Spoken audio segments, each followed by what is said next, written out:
নমস্কার সবাইকে। আজকে আরেকটা ব্লগ নিয়ে চলে আসলাম। আজকে আমরা শীতে কি কি শাকসবজি লাগিয়েছি তোমাদের সঙ্গে শেয়ার করব।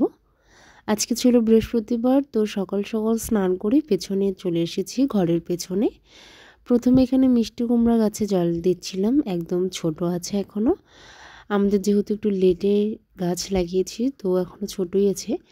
তার আশেপাশে আছে বাড়ির মধ্যে কিছু লঙ্কা গাছ লাগিয়েছিলাম, তো সেগুলোকে পিছনে দুটো লাগিয়ে দিয়েছিলাম আমি এদিকে। এই যে লাফা গাছ দেখাই তোমাদের বন্ধুরা, আমার বাবা ফেলেছে। এই যে একটু একটু হয়েছে। আর এটা কি মা? এটা কি বথু, যে কি জানি বলে শাকটা, না বথুয়া না কি জানি। অনেক সুন্দর হয়েছে, ছোট ছোট আছে এখনো।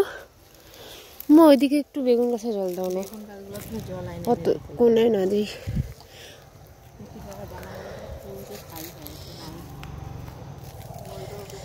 কি সুন্দর লাগছে জায়গাটা।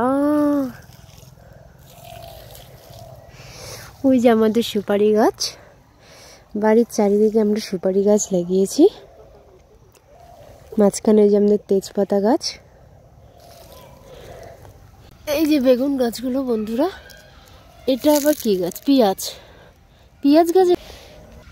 এই যে এটা হয়তো বরবটি। এখানে অনেকগুলো বীজ যেহেতু ফেলা হয়েছে, সেই জন্য বোঝা যাচ্ছে না। অনেকগুলো হয়েছে। এই যে বরবটি হয়েছে। তারপর দেখায় মিষ্টি কুমড়ার বীজ হয়েছে। এই যে মিষ্টি কুমড়া না, কি চাল কুমড়া না? না না, মিষ্টি কুমড়া, হ্যাঁ। এই যে আমার বাবা পালং শাক লাগিয়েছে। বাবা হলো মুড়াটাই, মানে কিনে খেয়েছিলাম, সেটার মুড়াটা লাগিয়ে দিয়েছিলাম, তো সেটা থেকে এটা হচ্ছে। তো তোমরাও পালংয়ের বীজ না ফেলে, যারা যারা জানো না, এইভাবে করবে। অনেক সুন্দর হয়েছে, বড় বড়। এই যে ধনিয়া, এই যে ধনিয়া হয়েছে। ওই দিকে আছে টমেটো আছে। টমেটো গাছে আগে ফল ধরুক, তারপর তোমাদের দেখাবো। এই যে মূলা শাক। মা মূলা শাক তুলবো? খাবা? ঠিক আছে, পরে তুলবো।